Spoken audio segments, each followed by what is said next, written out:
I grew up in a Christian family where my grandfather was a pastor and a bishop for a Pentecostal church for 32 years before he passed away. He believed in helping people. I watched him give people money when they needed it, visit folks in the hospital when they were sick, but he even helped people who had gotten into some trouble and found themselves in the courtroom or in jail. I remember thinking how cool he was to care so much and help people when they needed someone the most. And I realized what he was showing me is the practice of service and giving. My grandfather also was a small business owner. He owned property on the west side of Fresno, California, where my grandparents lived. His tenants included a barbershop, cleaners, deli, and a convenience store. It wasn't until he passed away, when I returned home as an adult, that I learned of how he had helped so many people start businesses, even renting space to them for almost nothing. He was giving them the opportunity to thrive. People share heartfelt stories and tell and speak of how their lives would have been different if he wouldn't have given them a chance. So this video resonates with me. One, I remember my grandfather, but two, it makes me very proud to work for a company like Kaiser Permanente. A company that is committed to helping people, small businesses, and simply helping communities have an opportunity to thrive.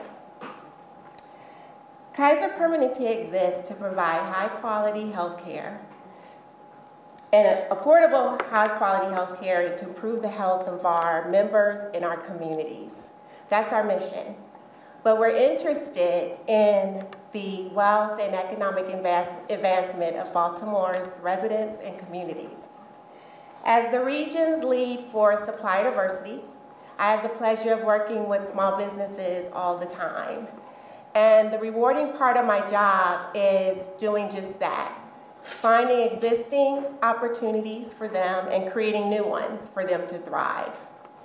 This morning, you're going to hear a lot about the Inner City Capital Connection program that we're bringing to Baltimore.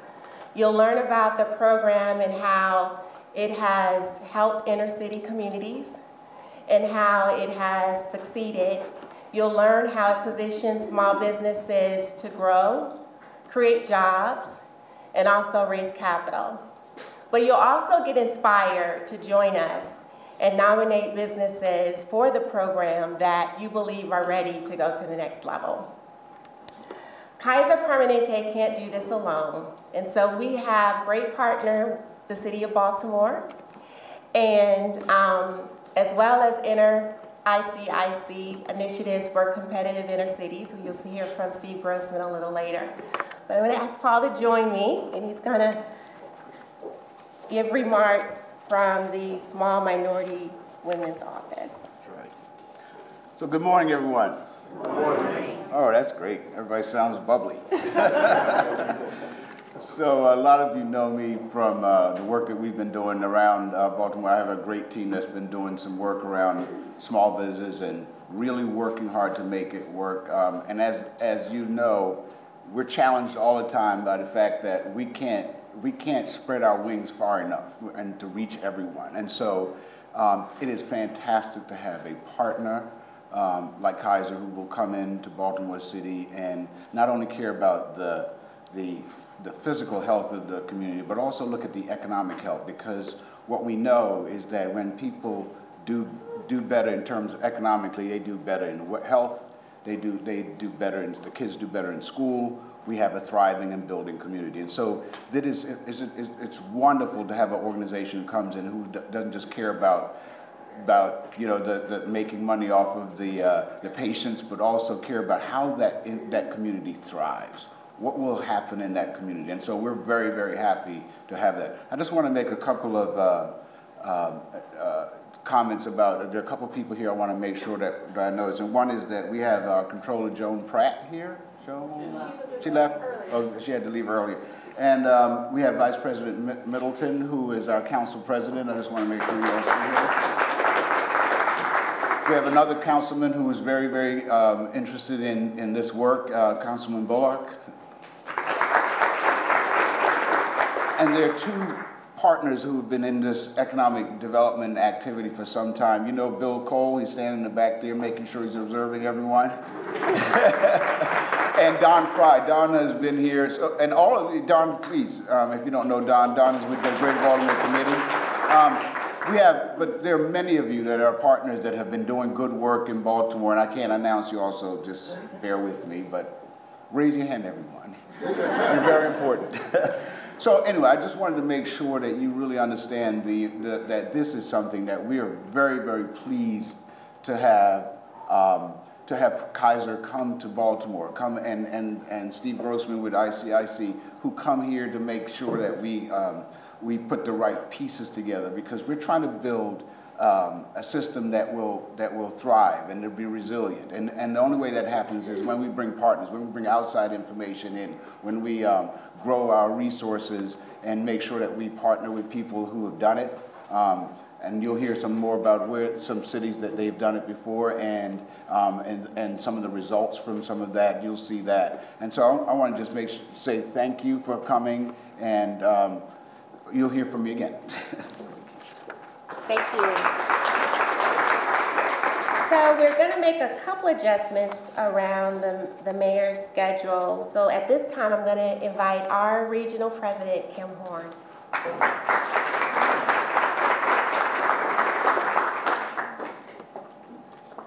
Good morning, everyone. Good morning. So today is a beautiful morning, isn't it? So we're so happy to be here this morning, and thank you for all of you joining us. So how many of you were here at Light City a couple weeks ago? So that was we always say third time is a charm. So opening night, do you remember that night with all the lights and how beautiful the city looked on that particular day? So I feel like this is a special moment just like that evening. But Audrey was remarking about, the work that Kaiser Permanente does across the country. And, we're incredibly proud of the exceptional quality care and coverage we provide people, but that's not all we do. We wouldn't be doing our complete job unless we focused on the total health, and we probably take the most pride in what we do and the work that we do with communities and with others. So Light City is maybe one bookend of what we're doing in Baltimore, and it was something that we felt really important at a really important time, that we wanted everyone to shine a light on Baltimore and see what a great city it was.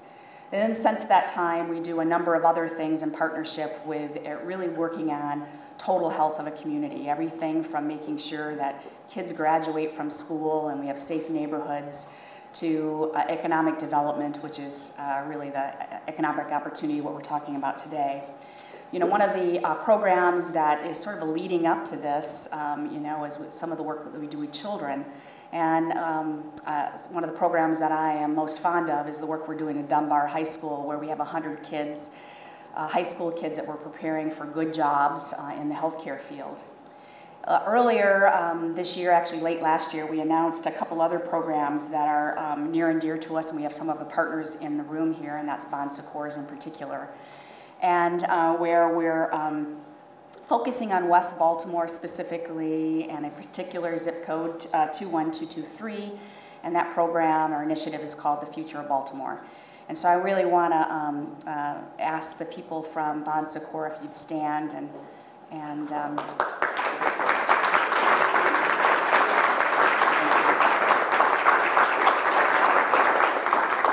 we're really excited about that program for many, many reasons, but it is just sort of another bookend or another piece of the puzzle like this program we're launching today. But in that program we'll have a community recreation or resource center. It'll be housed in a library, an older library, and really will be a centerpiece of a neighborhood that hopefully will blossom from there. It'll have a lot of services that are needed, but again, I think it will be, for me, a beacon of hope. So we also have another program, the Kaiser Institute for Equitable Leadership, And this program is helping to shape the future of Baltimore by supporting 15 leaders from 5 local not-for-profit and for-profit businesses and bringing an equity lens to their work to better serve all residents. So, you know, we really believe in partnerships, and as we started our journey in Baltimore a few years ago working on total health, you know, one of the things that I said was really important is that we couldn't do this alone because we'd never make an impact. And so it's been really fun over the last 3 or 4 years to really see people come together. And so today that we're here in partnership with the Mayor's Office of Small, Minority, and Women in Business, I'm proud to have Kaiser Permanente launch the Intercity Capital Connections to Baltimore. It's a program, and I want to give a shout out to Maritha Gay, who was previously with Kaiser Permanente.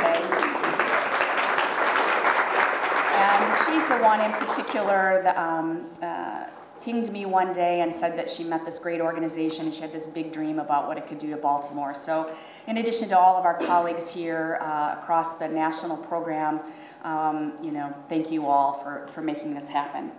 But we're very confident in this program because we've had success other places. And in particular, the first Kaiser Permanente ICCC cohort, that's a lot of C's, was in Los Angeles. And it helped nearly 260 companies across 8 industries, and it raised $166 million in capital, and it created 1,300 jobs, and that's what it's all about.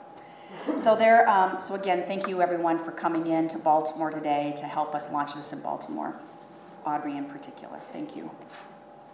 So it's my pleasure to introduce the very important key linchpin to this program, and that's Steve Grossman. And he is the CEO of Initiative for Competitive Intercity, which is really the organization who created ICCC and is working in a number of communities across our country. So, Steve.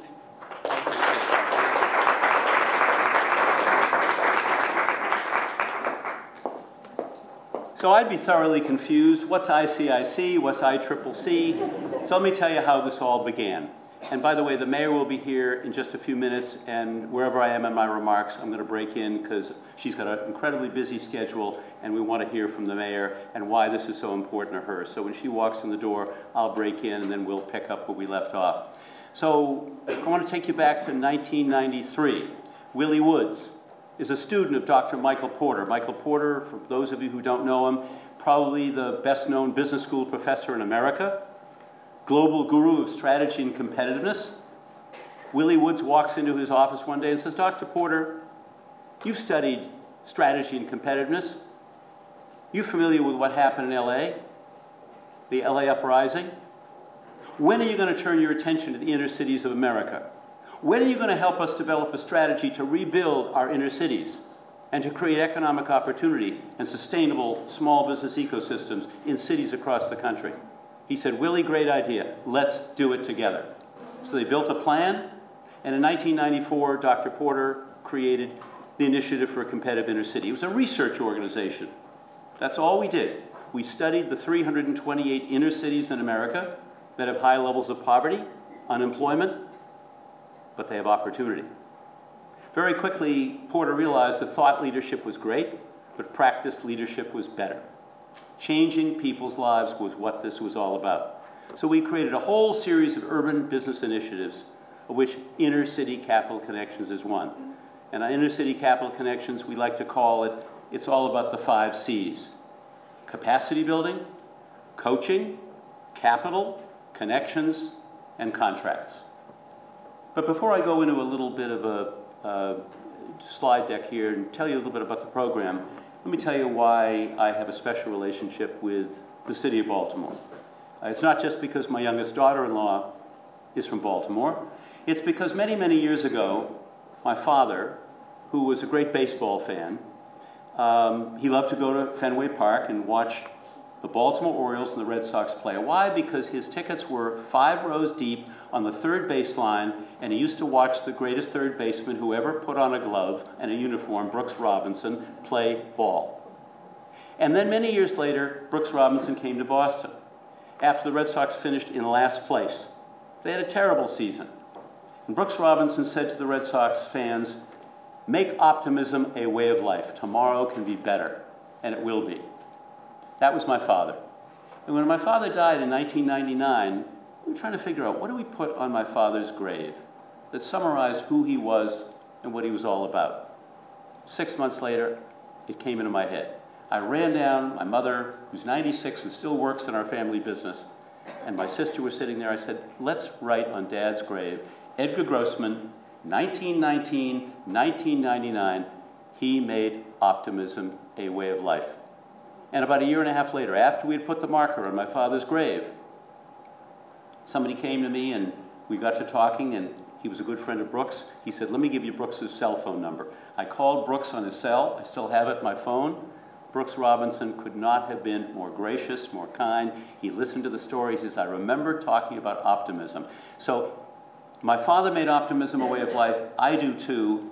And if there was a morning, a beautiful morning on which we could feel optimistic about the future of the city of Baltimore and future of leaving no one behind and creating these small business ecosystems that are going to change and enrich, enlarge, and enliven the city and all of its distressed and underserved neighborhoods, this is the morning to do it. And it's not because of I, it's about we, because the most important word in the English language is we. So thank you all for being here. We are all in this together. You know, Audrey is clearly a person of faith. She started her remarks and talked about faith. And I'm a person of faith. And my guess is that describes most of us. And there's a wonderful passage from the prophet Isaiah, Isaiah 58. It says, if you offer your compassion to the hungry and relieve the oppressed, then shall your light shine in darkness, and you will be known as the rebuilder of ancient walls, the restorer of dwelling places, the repairer of the breach. Folks, we have a breach in our society. We know what that breach looks like. It's called a lot of things. But the antidote for that breach is what? It's inclusive prosperity. It's making sure that although we can never guarantee equal outcomes for every person in our society, we sure as heck should get up every morning and say, how can we create equal opportunity for everybody? Providing them with education, housing, total health. Kim talked about total health. Kaiser Permanente is an amazing organization. $70 billion in revenue, 200,000 employees, 800,000 members in this region alone, and they're all about total health and wellness outcomes. And we all know that the social determinants of health, total health, good health, are about jobs and economic opportunity. We get up this morning and we know that there are people in our society who are afflicted with what? Poverty, unemployment, diabetes, hypertension, low birth weight babies, obesity, and food deserts that are prevalent all too often in our neighborhoods. We don't give our kids fresh fruits and vegetables to eat. They go to school, they don't learn. They're not healthy. There are places in the city of Baltimore and in every other city where you can go 6 miles and the life expectancy is 10 to 15 years less because of the absence of all those good things that many of us take for granted. And that is morally wrong. And our job this morning, what brings us all together, is to turn moral leadership into positive action and to change lives and to change communities in the process. That's who we are. That's what we stand for. And that's why this morning is so important.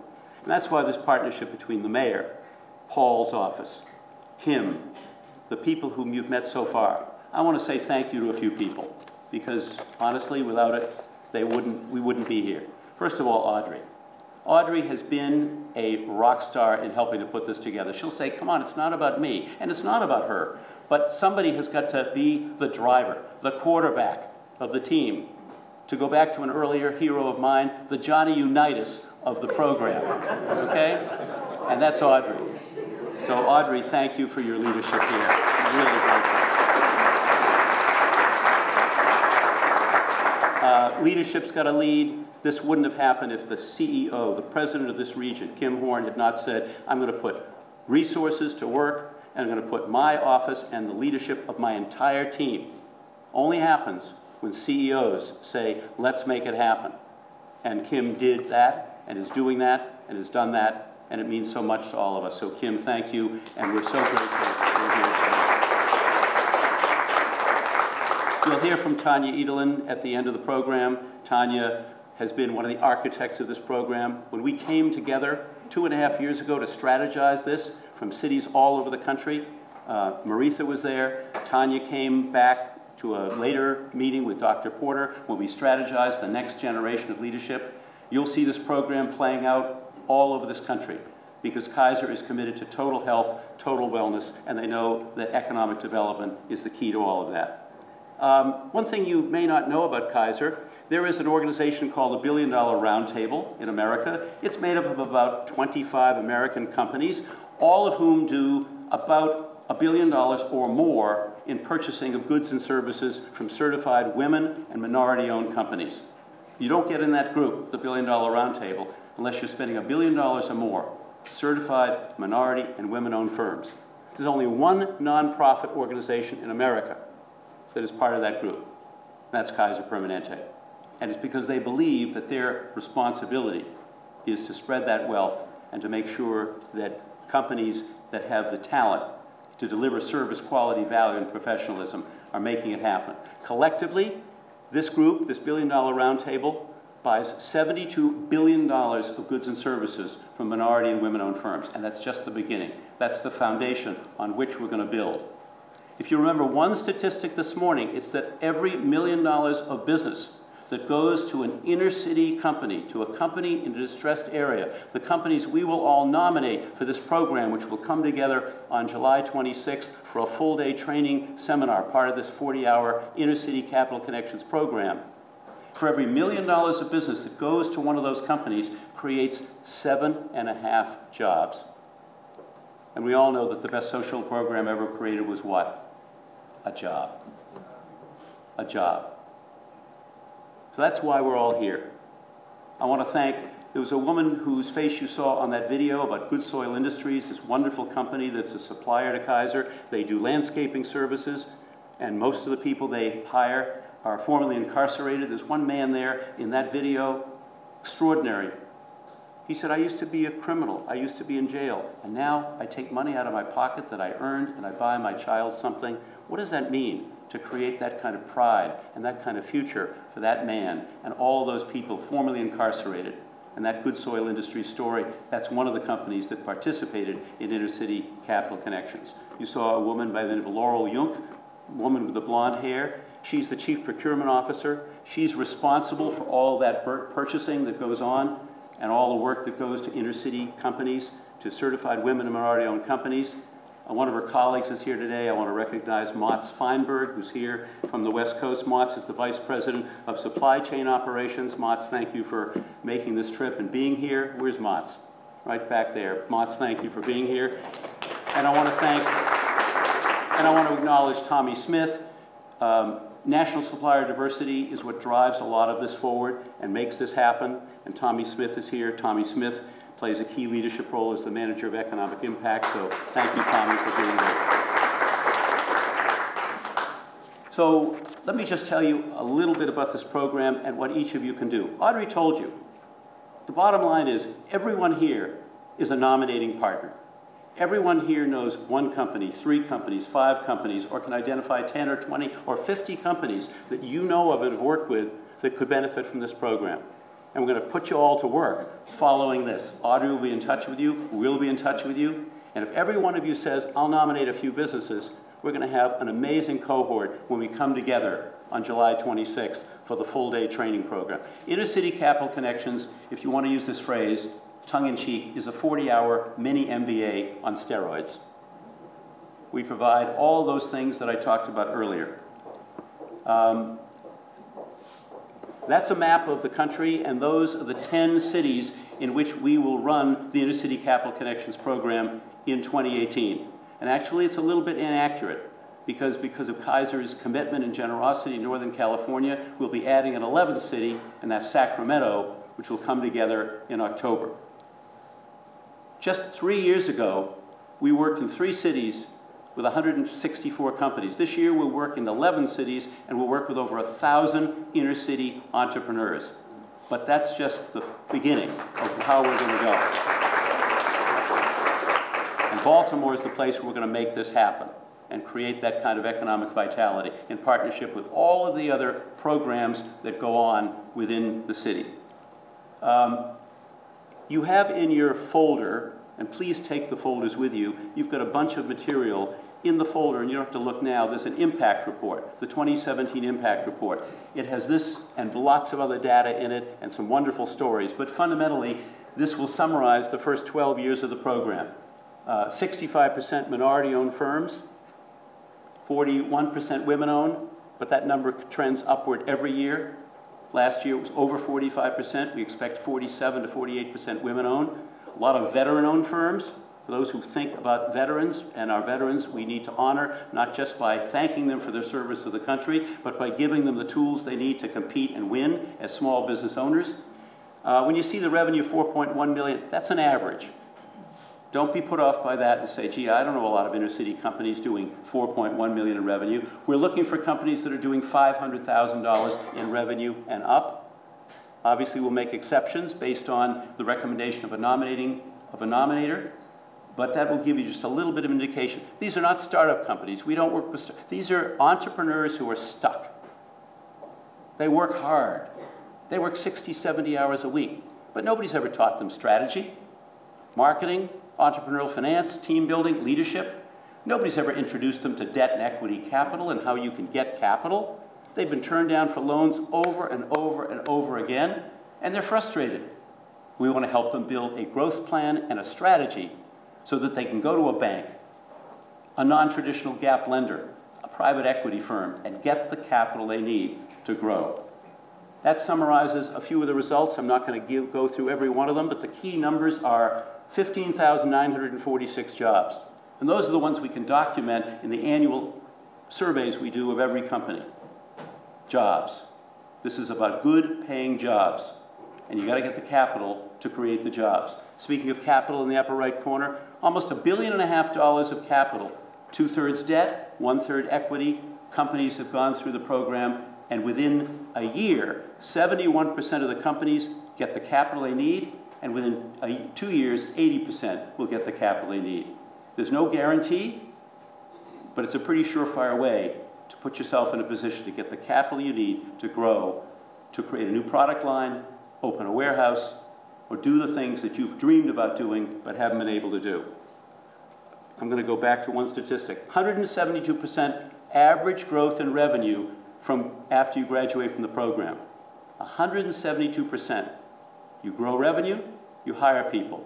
And guess what? Most people in distressed communities in inner city neighborhoods tend to hire people who look just like them. And we know that although the unemployment rate may have gone down dramatically in this country, in Maryland and all over the place, the fact is that in inner city neighborhoods, distressed communities, underserved neighborhoods, the unemployment rate is at least twice what it is in any other part of the state. And that is the challenge we face, and that's the challenge we need to overcome. A few statistics about changing business behavior, improving understanding of capital. I'm going to move through this pretty quickly because I want to hear from you. We want to hear from the mayor, and then we want to hear from you, your thoughts and your comments. I put Philadelphia up here not because Philadelphia and Baltimore are identical, but because we've never run the program in Baltimore before. So therefore, you might say, well, what happened in another city? Tell us about another city. Kim gave us some statistics about LA. 3 key statistics. We run the program in Philadelphia for 4 years. We put 252 companies through the program. They've accessed $94 million in capital. They've created 711 jobs, and their average growth rate is 277%. Pretty good stuff in every league. If the Baltimore Orioles had those numbers, they'd be World Series champions at the end of 2018. I'm going to skip over testimonials. I'm going to get to criteria. So, who's eligible? Well, if you're a business owner and you have your headquarters in a distressed community or an underserved area, you're qualified. If you have 51% of your business operations in that distressed or underserved area, you qualify.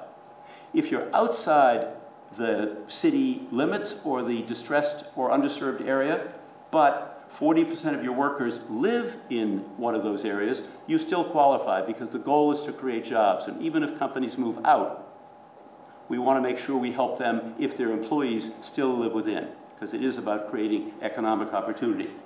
Finally, we want companies to have been in business at least 2 years. We don't work with startups. There are tons of incubators and accelerators. I was talking to Richard Escalante earlier, and he tells me that a few years ago there were 1 or 2 incubators and accelerators. Now you've got a bunch of them, and that's great for the city. And we work in partnership with startups and incubators and accelerators, but we're a different program, and we're for existing companies. The program is 40 hours. It involves an opening seminar where we teach strategy, finance, marketing, talent management, leadership in modules. All the professors come from the best business schools. Every one of them has either taught small business, consults for a small business, or owns a small business. They know small business. They don't lecture small business owners because small business owners don't want to lecture. What they want is an interactive experience so they can have an opportunity to learn things that they can put to work tomorrow morning in their small business. So the opening seminar, 12 hours. They will go home after 12 hours exhilarated. You think they'll be tired? They'll be ready for more. And the rest of the program involves 3 webinars that are required, all on subjects that are important and relevant to a small business.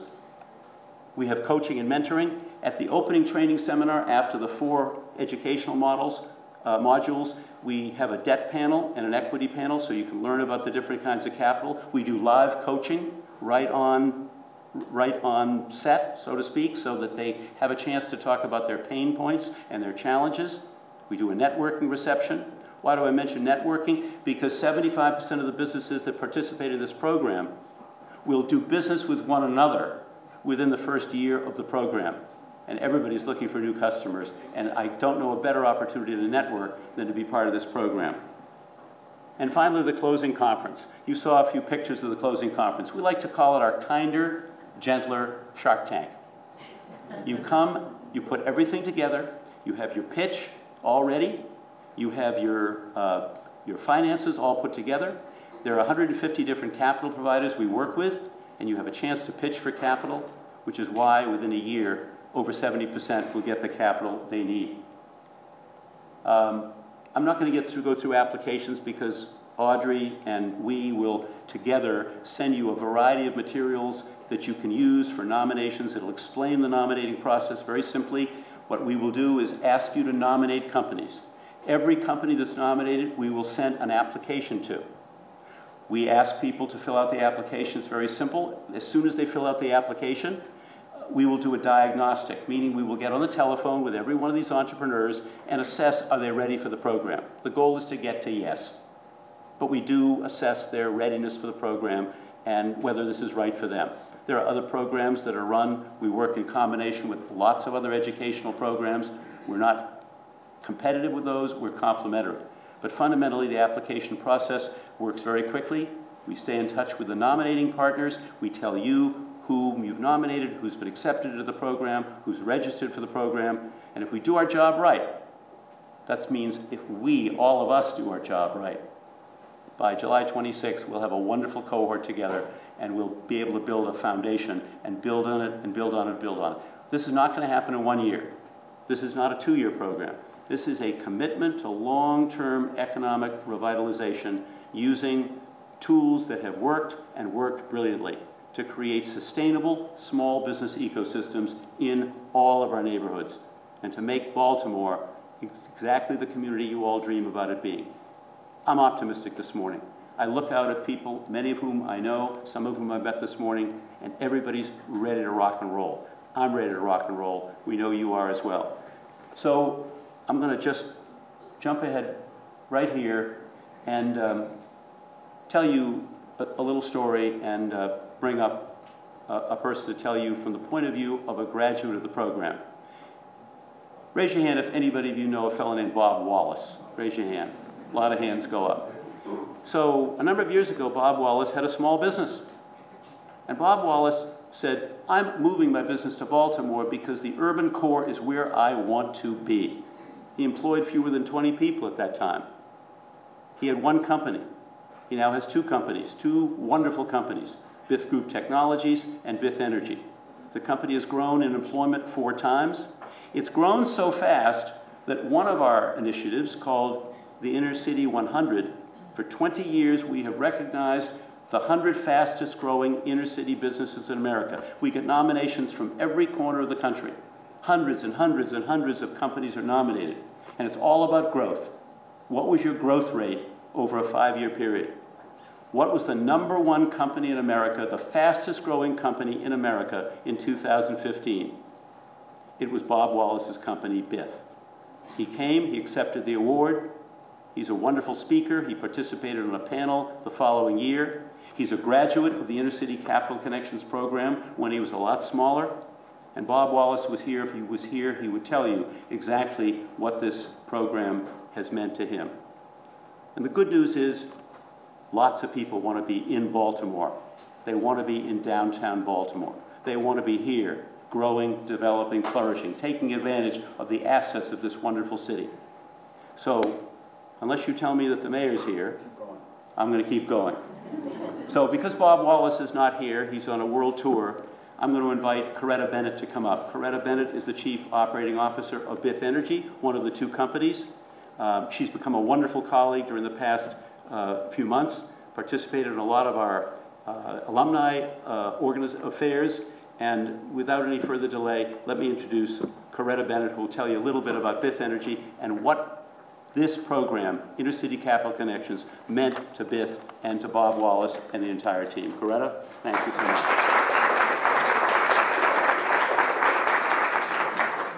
Good morning, everyone. Good morning.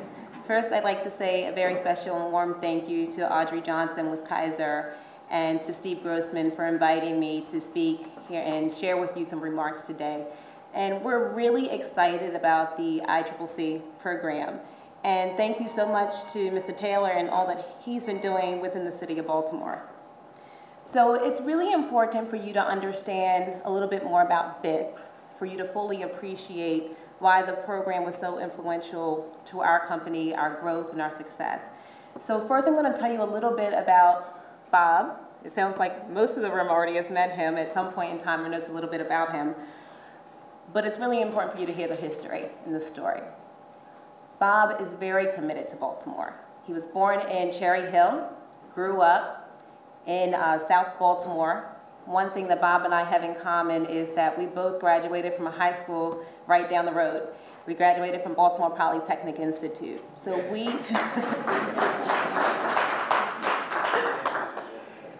are invested here. We're both natives of Baltimore. Another thing that we have in common is at some point in our lives, we left. We moved to other states. We said, what else is out there? What other cities are doing really important things? Doesn't matter where we went. The important story is that we both came back. There is so much opportunity here in the state of Maryland and in Baltimore in particular. And being a part of the growth and the vibrancy of the community is really important to us and to our companies and who we are. So just over 25 years ago, Bob started Bith Group Technologies. So as Steve was talking about companies not being startups, but being long-term companies that have done well, it makes sense whether you're 2 years in the business or 25 years in the business. It's a good use of your time and investment. Bith Group Technologies, it focuses on enterprise services, health services, identity services, and hardware and software sales. And Harry Holt, I'd just like to ask you to stand up. He's the Vice President of Operations of the company.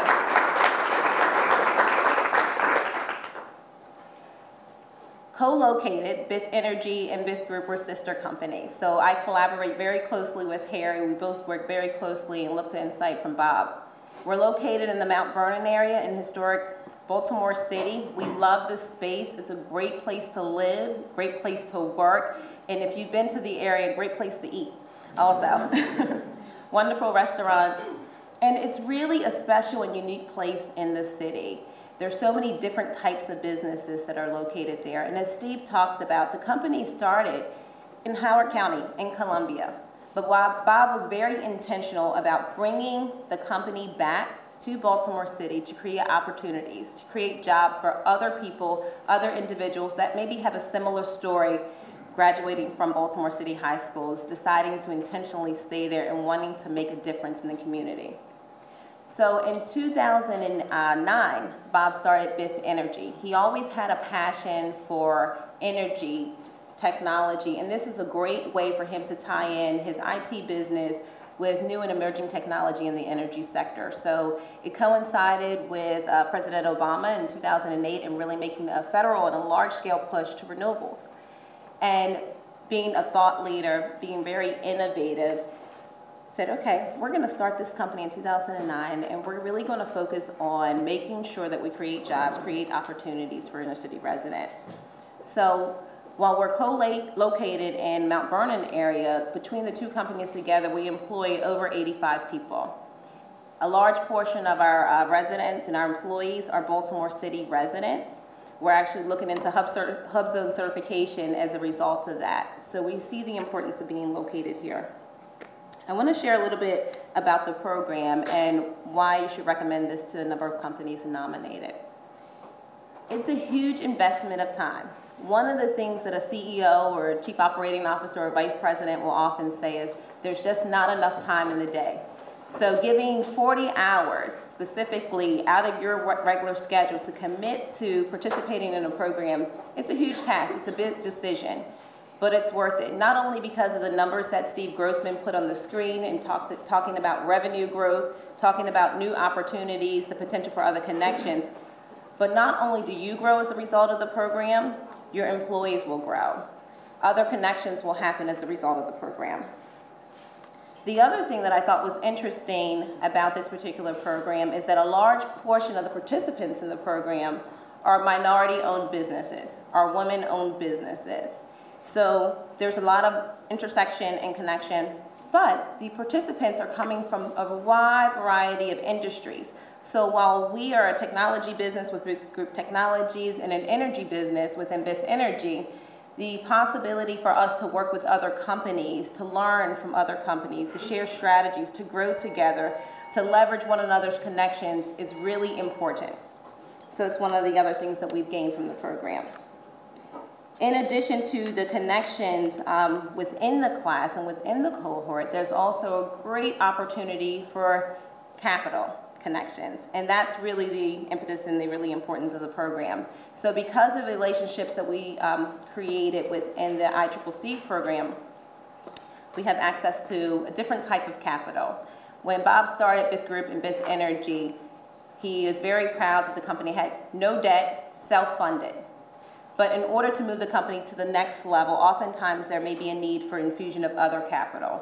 And knowing exactly how to leverage that capital, what conversations to have, who to speak with, how to make sure it's the best deal, those are some of the strategies that were taught within the ICCC program.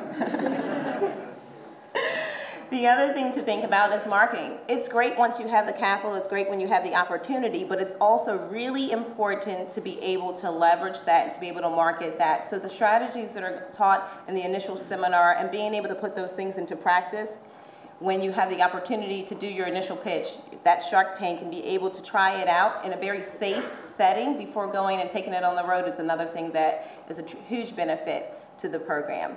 We fully endorse the program. We see the success that it's brought to our company in terms of capital connections, in terms of different relationships, and we are very committed to the city of Baltimore, and we look forward to being a critical part of making sure that this program is a success locally here and being able to continue to be a strong spokesman, strong spokespeople for this particular program. So thank you very much. If you have any questions, we're free to reach out to me later on today. Thank you. So after we hear the mayor's remarks, we're going to have plenty of time for your questions and thoughts, your recommendations. Kim will be available, Audrey, myself, others. In introducing the mayor, whom I met in Washington some months ago, Michael Porter actually introduced us, Paul and Michael Porter, I'm thinking of an interview that Barack Obama did at the very end of his term in the New Yorker magazine. He was asked about his philosophy, and he said the following. He said, we're all part of a long-running story. He said, each of us have a job, and that's just to get our paragraph right. And what does it mean to each get our paragraph right? How do we write our chapter and our story? I don't know a mayor in America that's writing a more exciting, bold, innovative, and imaginative paragraph than the one Catherine Pugh is writing right here in the city. she would say, look, I'm just the mayor. I need citizens, I need business owners, I need nonprofit leaders, I need healthcare educational institutions, because we're all in this together. And Kim Horn spoke eloquently about Kaiser's role, Audrey has spoken, Paul has spoken, but we're so thrilled that you have embraced this initiative, Inner City Capital Connections, that you said, I want this to be an integral part of our growth and economic development, because our job is to leave no one behind, and that is who you are, what you stand for. Ladies and gentlemen, the Mayor of Baltimore.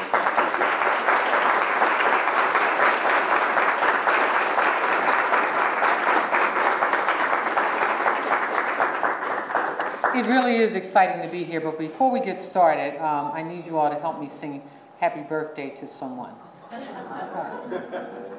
Councilwoman Middleton.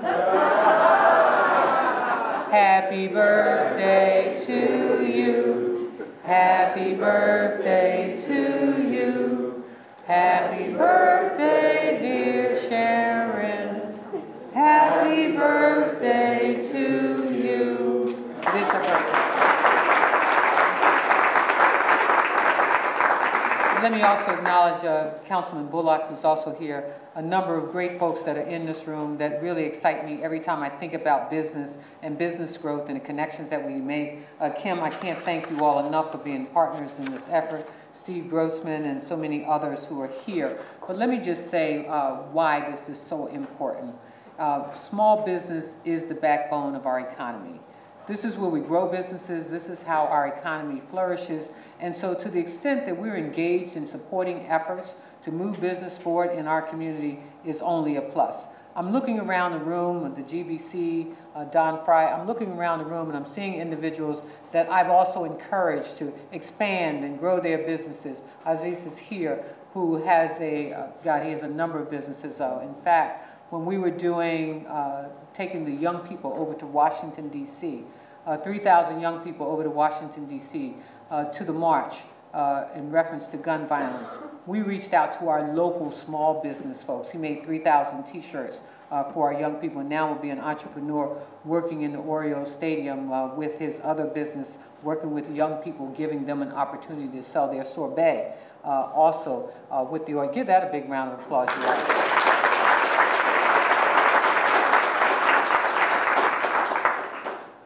I was watching her go through this. ICIC, the Baltimore Inner City Capital Connection, is important to our city. It's important because we're getting behind and supporting small business. We're teaching folks what they can do. We're developing relationships.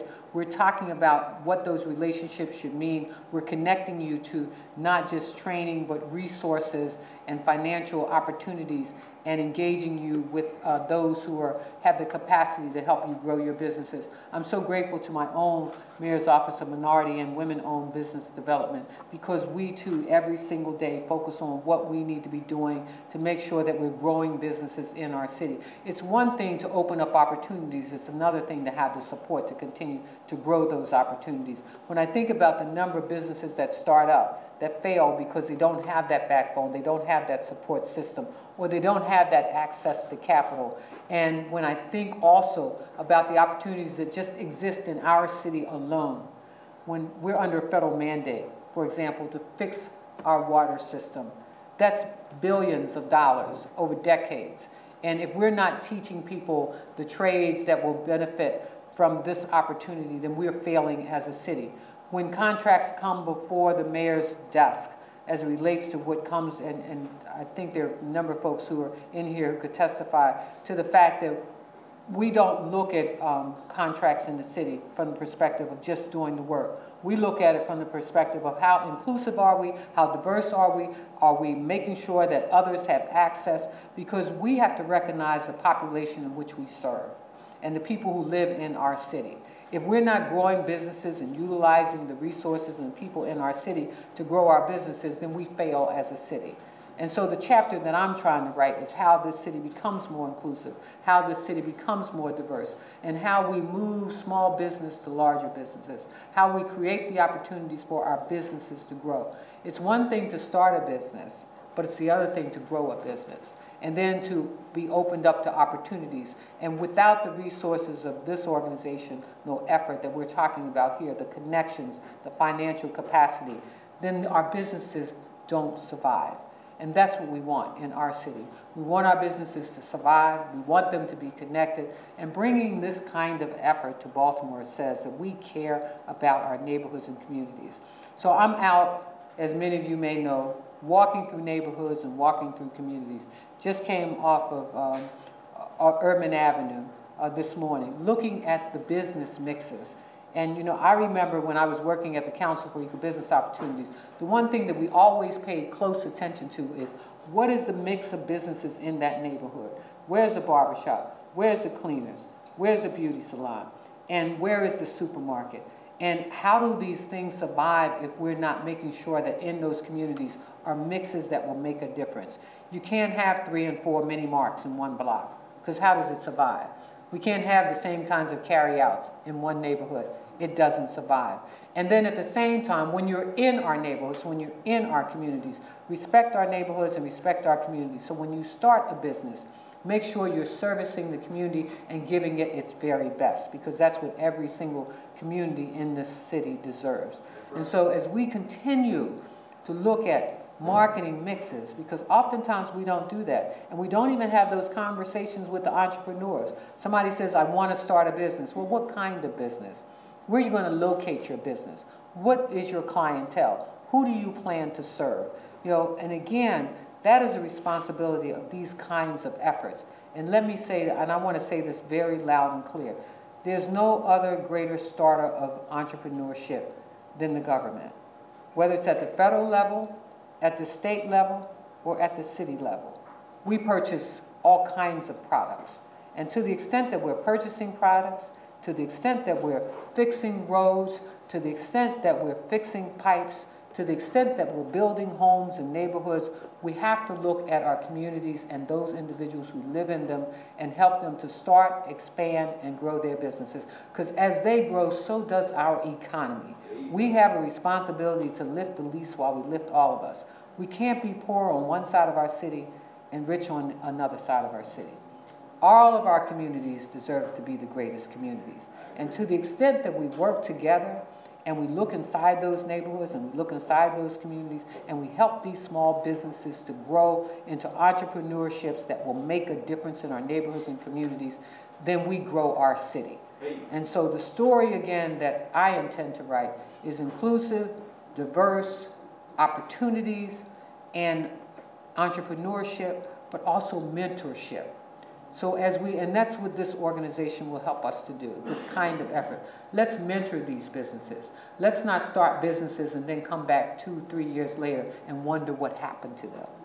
What happens is when we undergird them, which is this effort, when we support them, which is this effort, when we make sure that they're operational and they're developing the relationships and the mentorship and the access to capital. And everybody knows, you know, we don't want any business just to survive. We want our businesses to thrive. So let me say again, thank you, Kim. Let me say to Steve and Yvette and Evan and all of the individuals. John Hamilton is here somewhere, but even those who've been working in the vineyards for years, and I see you out there, been working for years and waiting for these kinds of efforts to support the growth and expansion and development of businesses in our city. Thank you for bringing this effort to our city. We see it as an integral part of small business growth, which will become large businesses in the long run. We want our businesses to be the businesses that go to other cities, go to other states, and continue their services. So again, thank you.